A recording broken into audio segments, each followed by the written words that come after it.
Let's see. Why not make the plane out of the black box? Um, Women are always like, um, um, uh, black people do this, white people do that. Oh, that's been done. Let me tell you about my roommate. I think I need some help with this. Yeah, I think I need some help. It's the Ian Hairston Show. Ian Hairston Show. Entertainment on the go. For everyone you know. It's the Ian Hairston Show.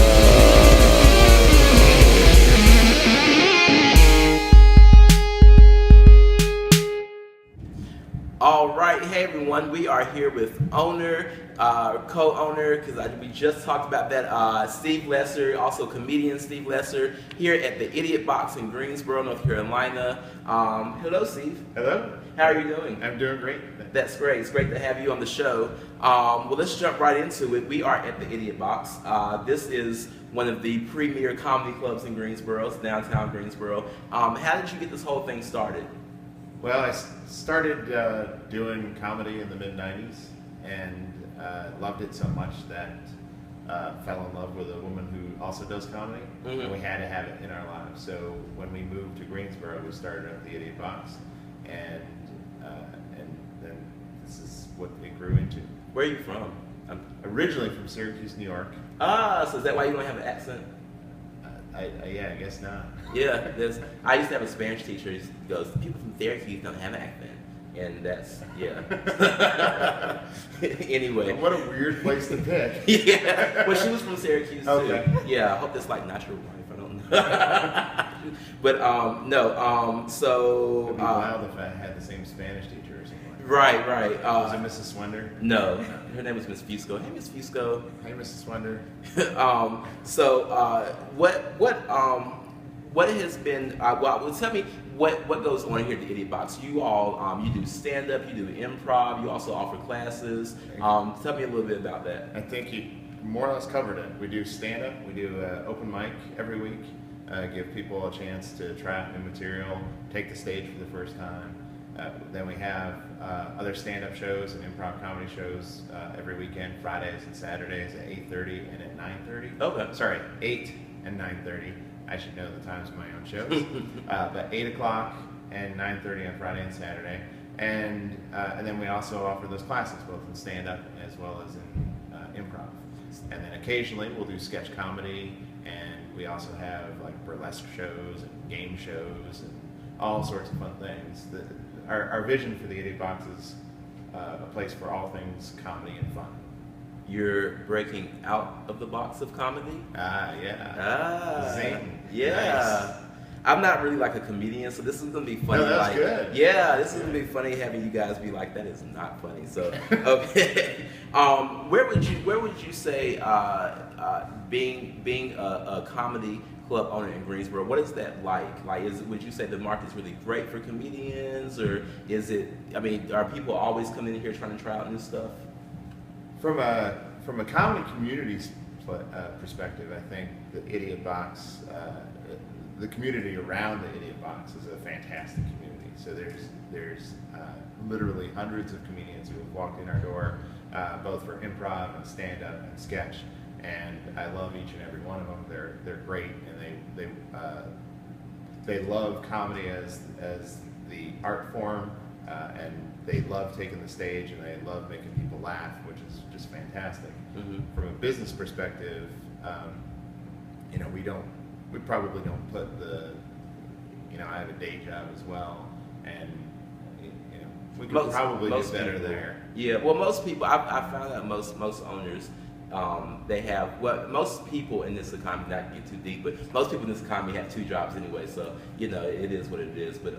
Well, this, by having the day job, it allows us to do stuff at the Idiot Box that we couldn't do otherwise. Mm-hmm. So we can charge prices that are reasonable, for example. Mm-hmm. You can come to a show and with a couple can come to a show, get a couple beers and some candy or something like that for less than what you go to a movie theater for. So a live comedy show for less than a movie is kind of cool. Yeah. And so by having the day job where I feed the kids off of that, I don't need to try to, take money from the comics, take advantage of the comics, don't have to take advantage of the audience either, right? So we can do the sorts of things that we want to do and be a little bit more free. That's awesome. I also found out that you have a degree in neuroscience. Is that correct? I do. I have a PhD in neurobiology. Neurobiology. There we go. Neuroscience, neurobiology. Same Okay, that's really, really cool. So, like, I used to know all the lobes of the brain, like the frontal lobe, the parietal, the occipital, yeah. And there's like what's it, a brain stem. You're nailing the parts of the brain. Yeah, well, I got an A on that test. So that's really cool. Can you tell me anything that people should know about brain health, just randomly?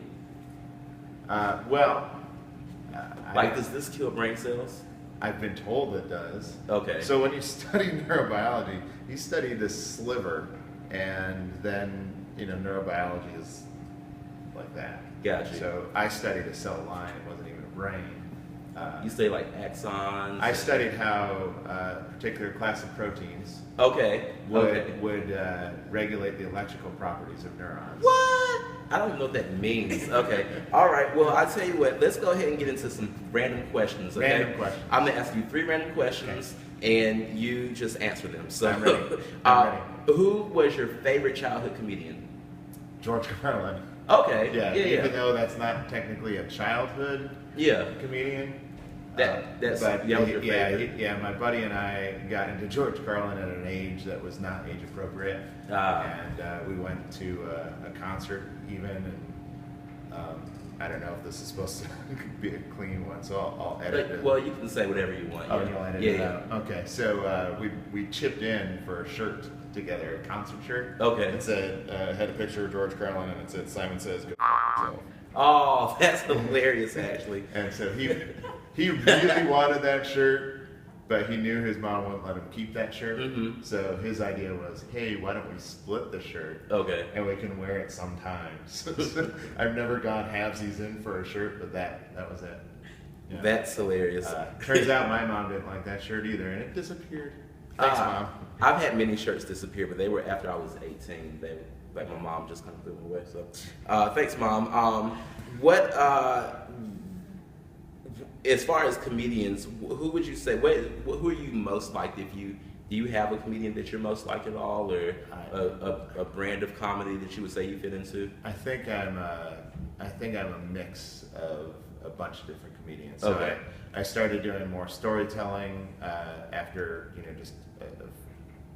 just adoring like the Mike Birbiglias, and I try to do some more act outs, but nowhere close to like a Brian Regan.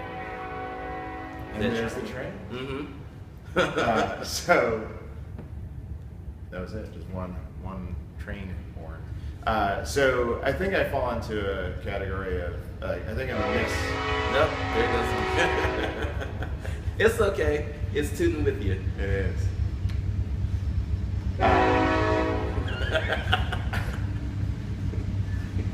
One more? No, that's it. There we go. That's the last one. Now it should be good.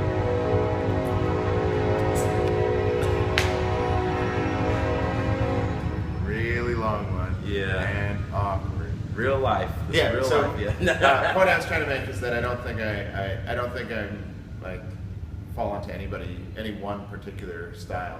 And I think for a new comic, that's probably a healthier thing to do, right? You don't want to be a comic that just seems like you're doing old Steve Martin bits, right? Because like I adored him too. So right. I would like to think that I'm taking elements of all of the comics that I admired and putting my own thing around it and making it my own. Okay. But I do some observational comedy. I do storytelling. I play a character on stage, which is dumb and smart at the same time, which is kind of fun. Okay. It's pretty much me. Yeah. Okay. So that I'm not being a goofy character. I'm just being me, just exaggerating some of the dumber things I do. Gotcha. And kind of telling those sorts of stories. Okay. That's fun. Last question. What is a phalange? Finger or toe. Oh, is that what it is? Yeah. So Okay. it's a digit.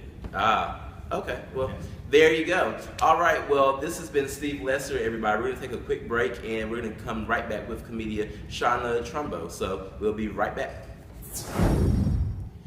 All right. Welcome back to the Ian Hairston Show. We are here with Shauna Trumbo, and we are going to chat with her. We're still here at the Idiot Box, and we're going to chat with her a little bit. So you are a female comedian, right? What is that like for you? Is it just like any other male-dominated field, you know? It's strange because I didn't at first notice it until I got to be on an all-woman show. Okay. Here at the Idiot Box. And I was like, this is nice. I like not hearing about people's dicks and stuff.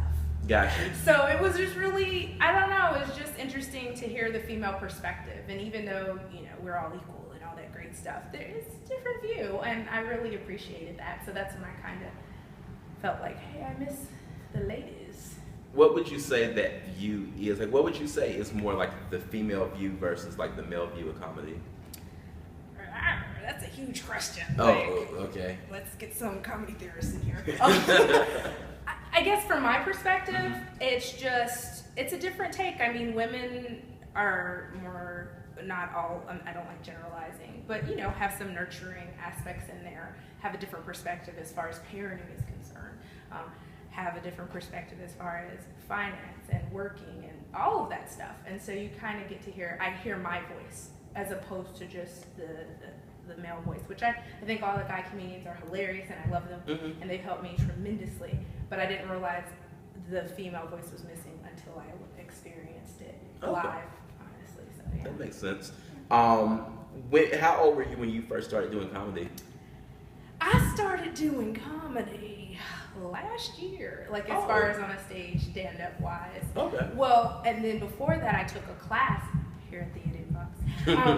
And I did it more so strategically. I do a lot of things strategically, and I did that to kind of help me in life. I was teaching communication studies, and I was like, I think this will really help me at work. I think it will help me in interviews when I interview for other positions. And so I was kind of trying to be strategic with it. And then after getting out of a miserable relationship, I literally, the day that the open mic here at the Idiot Box I was here. Okay. I said, I need to go on stage. And it was insane. And I showed up and there was another show happening. So I sat here and I laughed my butt off. I think it was Jared. I forgot who it was, but it was so funny. And like my whole body ached from laughing. And I said, I have to do this. And that's what it was. I mean, I told jokes and, was a clown my whole life. I was a military kid. Okay. So I had to make friends. And so I was like a little joke hoe. Gotcha. Going around giving out jokes for friends. I understand that, yeah.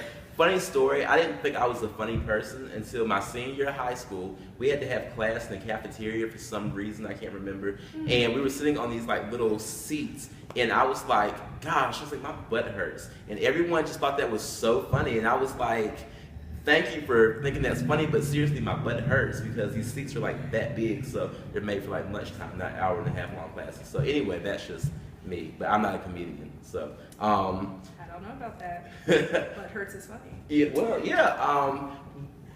What inspired you to? Well, you kind of talked about your inspiration for wanting to do comedy. Is that your only artistic outlet, or would you say, or? No, I actually used to do spoken word. I performed that, and I traveled around North Carolina, and I got to travel to different places, and I performed poetry. Poetry started as my outlet as a kid. Okay. I think it's challenging when sometimes your parents don't give you the best tools to deal with your emotions, and you feel like you're gonna go crazy. And so I would write things out, and that's how I dealt with my emotions. And I still do that even now that I don't actually perform poetry. Even though I just went to a poetry open mic the other day, and it was really good, just a good release. Everybody just snaps. Got you. I don't like snapping. I'm like, I can't feel that. Give me some. I need some eruption of applause. Clap for me. Well, speaking of clapping, have you ever bombed before? And this is where we get into the Shaunaisms of things. Bombing. Okay. This word. Okay. I don't feel like I believe every time I get up on the stage and give my all, I've won. I don't ever feel like I've bombed. Because when I first started off, I used to work at 6 o'clock in the morning, and so by the time I got on stage, it might be 10, and I was hungry, and I was dizzy, and I was tired, and I would come up and I felt horrible, and I would give, and I felt like, oh, that wasn't that great, and then I would go back and listen to the recording, and I'm like, oh, I didn't do that bad. I did a little bit better than I did last time, and so every time that happened, I felt like I was winning. And I actually look forward to the bombing of, so to speak, of people like booing you or like talking junk back to you, because I don't know, I feel like, yes, finally I have an opinion that goes against what other people are thinking or saying. So I don't know, but I haven't bombed, but I even still, like, if I do have that, like if you were in my audience and you said, Shauna effed it up, that was horrible, I still feel like I would have gained something from that, and if you asked me, I'd be like, no, it wasn't that bad. Gotcha. Well, I saw someone bomb for the first time this past week, and it was really awkward for the audience, because it was just like, ugh, and this guy was like, I'm going, like he was determined to tell this whole set, and it was like long, and the guy who was hosting, it was open mic night, the guy who was even hosting was like, that means wrap it up. And that was even worse. So I feel sorry for that guy. I hope he does better. I don't know. Do you have any advice just for people in that position? I used to teach communication studies at GTCC, and I taught public speaking. And I think it's important to be aware of your audience and how they're responding, because they're talking back to you. And so if they're talking back to you and they're letting you know this isn't working, I think it is common courtesy to try something else. Let them know, hey, I'm trying my best, and how about this, and to kind of switch it up. But once you continue to just pound your audience with, it's kind of selfish in a way. It's kind of like, you're going to take that. Right. That's comedic rape, and that's not okay. I like that, comedic rape, okay. But yeah. Well, let me ask you 3 random questions real quick. The first is, what is the worst pickup line you've ever gotten? There's been so many. No, I don't. Oh my God, that's a hard question. I think my worst one was, "What's up, shorty?" And he was shorter than me. Oh, I'm 5'3", so technically he was 12 probably. So I was like, no, you don't look up at somebody and ask them, "What's up, shorty?" No. Do you remember the first joke you ever told? Well, you said that earlier, kind of. Well, did you? I think I told my first joke. I do. My first jokey joke was when I tried to do an open mic, and I didn't understand the concept until I took the class at the Idiot Box. And I not that I still get it right ever, but it's whatever. Okay. I told a joke about my belly button. Because I in life, people are constantly laughing at me, and everything's funny to me, seriously. But I would smell my belly button, and I thought that my boyfriend was like, that's horrible, and so I tried to explain that, and people were like, it's like, guess that's not funny. Well, it depends. So that was my first joke about smelling my belly button. Last question. Even though you already told me this, what's the last thing you ate? Oh, well, I told you before we were off camera, so technically it never happened. The last thing I ate was Mexican food with chai latte. Got you. All right. Well, everybody, this is Sean Trumbo, and we're going to come back with Steve Lasser, and we are going to play a game. So it's game time. So we'll be right back, everybody. I like games. Yeah. I'm standing here telling you that I'm alright. I'm alright. I'm standing here telling you, brother, that I'm alright. Don't worry about me, brother. I'm standing here telling you, brother, that I'm alright. God is good. That's why I smile. All right, so we are here back with Shauna and Steve, and so I want to talk really quickly. We're gonna play a game before we play. I want to talk really quickly about the Idiot Box maybe being a home away from home for comedians. Yeah, have you felt that way at all? Maybe growing up in the comedy environment here? Very much so. I know the first time I performed on a different stage that wasn't the Idiot Box, I was scared as crap. Like I couldn't do well at all. Oh. And when I came back here, I was like, oh yeah, I know everything is, and there's my stool. Everybody doesn't give you a stool. It's not right. You need that stool. I need my stool. But yeah, I totally feel like this is my home. This is my birthplace. I think I love that you say that. I think a lot of comics do feel that way. Mhm. At least I hope they do. I think we have a community that is pretty supportive. I think Jenny and myself, Jenny's my wife, co-owner. I think we've tried to create an environment that is supportive, and in comedy that's actually somewhat unique. So we try to give opportunities to the comics that are coming through, as well as support them and give them feedback, both good and bad, but try to make them better, and you know that's a healthy thing for the community. Yeah, it's always good to support each other. So you want to you're nurturing your babes as they go out and grow and do whatever. Yeah, we've had people. You know, I feel old now, but I've been doing comedy for a while, and some of my friends went on to do great things. But then also some of the people that started the Idiot Box, they're touring around the country. Brown O'Sullivan, he's doing college shows. AJ Schrader, he's won a bunch of comedy festivals. He does sketch comedy for a living.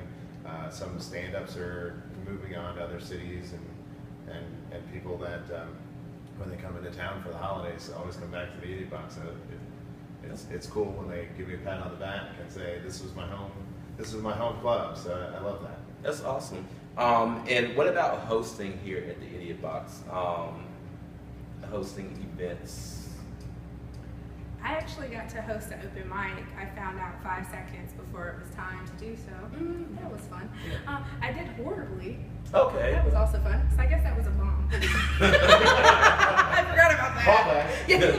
Yeah, well, one of the things that we want to do is give people opportunities to do things that they wouldn't get to do otherwise. So, in many comedy clubs, you have to pay your dues for a long time before you ever get a chance to host or feature, do a show in front of paying customers. And we try to make sure that everybody has their opportunity to do that. That's awesome. It's so nice that you're gonna let me host your next event. All right. Try to throw that in there. Okay. All right. Well, let's play a game. Okay. We're gonna play like a little improv game. You know the game where you ask people questions. With the game where you have to talk to each other, but you can only ask questions. Okay. So since it's December 1st, or December now, we want to we're gonna pretend like one of you all is Santa and one of you all is a child, and we're visiting at the mall or wherever that you think Santa is, because Santa's not real, and you all can reenact that. So Santa's not real, but anyway, you guys go ahead. I'm gonna give you like 30 seconds. You guys just go for it. You're Santa. Do one of you all want to sit down? Well, I'm saying, nah. okay, that's cool. Go for it. Okay. Are you Santa? Am I Santa? Are you the real Santa? Do I look like the real Santa? What are you gonna bring me? Have you been a good boy? Don't you know? Don't I know about you eating your mother's cake on the countertop? You can keep a complete list? Do you think Santa wouldn't have a complete list? Why wouldn't I? Because you know I'm Santa, right? How would I know you're Santa? Because I ho ho ho, right? What happened to your beard? Don't you know about alopecia? Why would an 8-year-old know about alopecia? Because Santa Claus isn't real. It's all make believe. It's not real. I am real. I'm black and I'm a lady. Okay, so really quickly, what do you all have coming up? Anything you all have coming up? I have a one-woman show coming up before Valentine's Day. I don't have the date set exactly, but my information is going to be going across the bottom of the screen, so you can check me out. Okay, what about you? And the Idiot Box shows every weekend, Thursday night open mic, Friday and Saturday, 8 and 9:30. And then we have classes, both stand-up classes and improv classes starting up in January. And you can check that out off of our Facebook page or our webpage. I've always wanted to do open mic night here, but now that I've actually met you in person, I think I would do awful. I'm so afraid. I don't want you to Do like, it. Do it. Do it. And record it. I may have to. That'd be fun.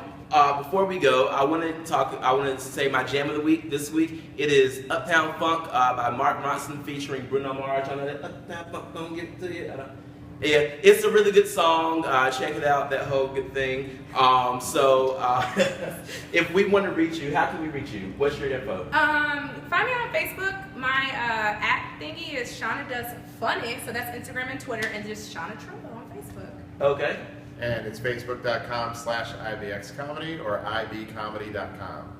Cool. All right. Well, this was a great show. I want to thank both of you all Thank for you. coming out or being on and that sort of thing. You can catch us next week with an all-new episode. So, yeah. All right. We're out of here. Say bye, everybody. Bye everybody.